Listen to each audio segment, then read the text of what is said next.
بسم الله الرحمن الرحيم. زي ما انتم شايفين النهاردة المحتوى بتاعنا هنعمل سمك.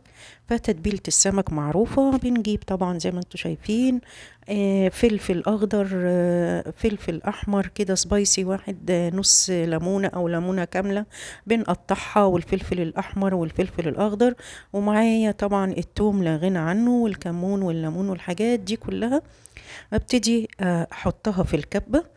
وانا التوم طبعا انا حافظاه عندي في برطمان، فباخد هو ناعم، بس انا عايزه اخلطه مع الخلطه الحلوه ديت. وطبعا اساسي في الخلطه بتاعتنا دي الكمون. لازم نحط كمون ونحط ملح ونحط شطة، وفي بهارات للسمك بنحطها، ونخلط كل المكونات دي كلها مع بعض.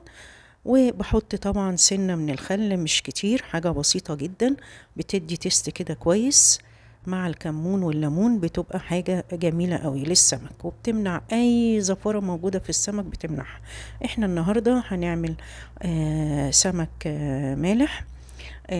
فاحنا يعني مش زفر، اتغسل كويس واتنضف كويس، فبالتالي وده طبعا لازم احط ملح مع الخلطة. يعني ملح وكمون وليمون وبهارات للسمك وطماطم وفلفل احمر وفلفل اخضر. كل ده بمسكه كده في الكبة، بنعمه خالص. طبعا هنا هحط سنة من البابريكا، حلوة قوي، بتنفع وبتليق مع السمك. اي اعشاب عطرية عندك مطحونة بنحط منها سنة، عشان دي برضو بتدي نكهة حلوة قوي للسمك.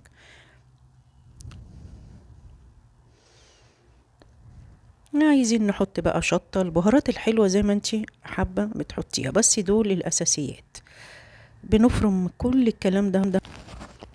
طبعا زي ما انتوا شايفين خدت الخلطة الجميلة دي. هنا السمك انا شقاه كده ليه؟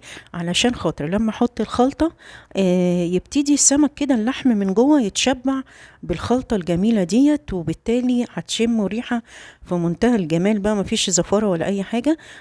بتدي طعم ونكهة جميلة جدا. حتى في المطاعم وفي الاماكن بره بتلاقيهم شاقين السمك كده. دي اساسي علشان خاطر الخلطة دي تتشبع. ويا سلام انا لو عملت الخلطة دي وسبتها ساعة او ساعتين مع السمك لغاية لما يتشبع من الخلطة، دي حاجة كويسة وجميلة جدا جدا، هتفرق معايا في طعم السمك.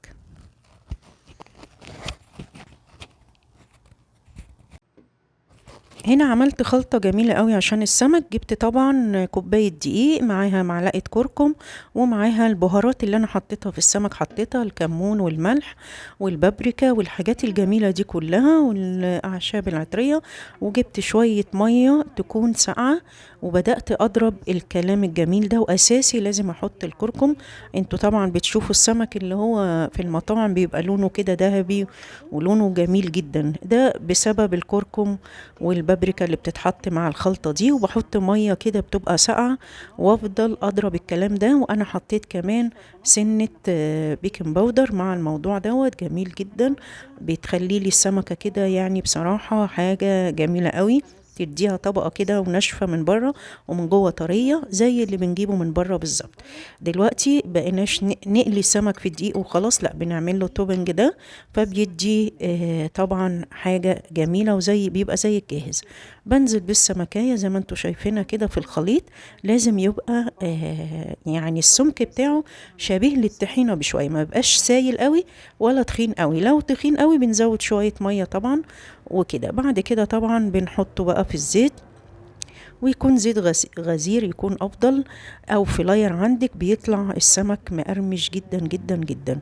انا هنا حطيته في الطاسة زي ما انتوا شايفين. هحط السمكية بتبقى مقرمشة من بره ومن جوه، حاجة رهيبة جدا. هنا الزيت سخن، نزلت فيه السمكية، هبتدي بصراحة الخلطة ديت انا بعتمدها دلوقتي مع السمك المقلي، بتديني كده طعم جميل جدا. هنا زي ما انتوا شايفين انا السمك ناشف جدا من بره، وده اللي انا عايزاه. انا ما بحبهوش طري، بحبه بيبقى ناشف وبيبقى مقرمش، ده بيبقى حلو قوي. هنا طبعا هو لونه بصراحة حلو، بس هنا الإضاءة طبعا مع السمك لازم اعمل شوية سلطة كده حلوين.